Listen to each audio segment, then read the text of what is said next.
there is much more that India also needs to do.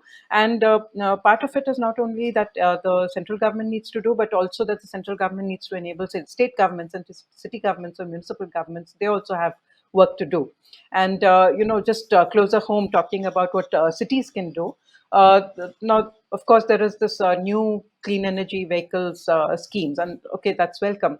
But much more really needs to be done in the area of urban transport, and this is something that the central government, the Ministry of Housing, the Ministry of Transport, state governments, and road transport corporations, and state transport corporations, and city governments really need to do together.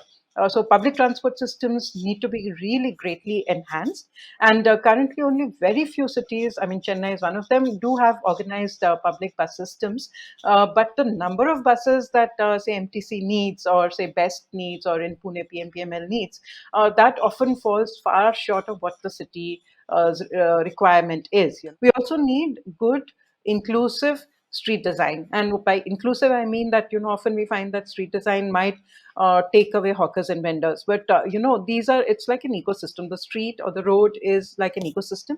You need to have hawkers and vendors, and they are again amongst the, the poorer segment of a city. And if you take away their livelihood by, say, asking them to shift to somewhere else where they will not be able to do their livelihood. But I was talking about also the building energy construction. And that's another area for city and state governments to act. For example, the Energy Conservation Building Code is something that state governments need to adopt, and so that the future buildings are more energy efficient. And very few states like Telangana have adopted the ECBC, while most states have not. And there is absolutely a need for this climate science findings to be incorporated into local action plans, and to be able to conceptualize this climate resilient infrastructure and initiatives.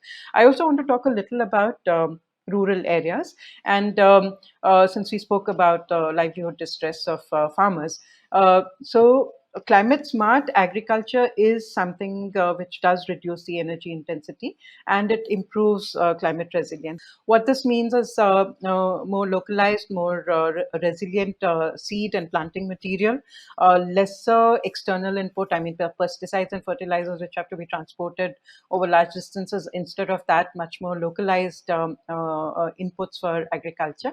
And then is the supply chain.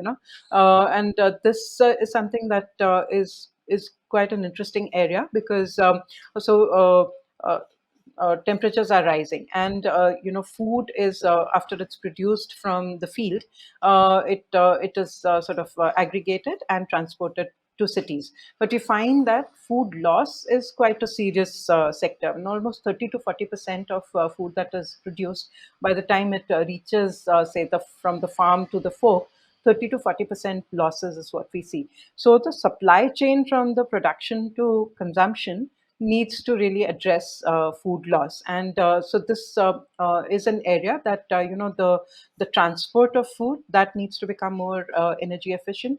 The cooling of food like fruits, vegetables, etc., that needs to be climate friendly, and it needs to be, in the first place, available. Relationship between a rural region and an urban region, that needs to become much more holistic and sort of climate friendly in a sense. And climate friendly production and consumption is again an area that's necessary for more climate resilient economy.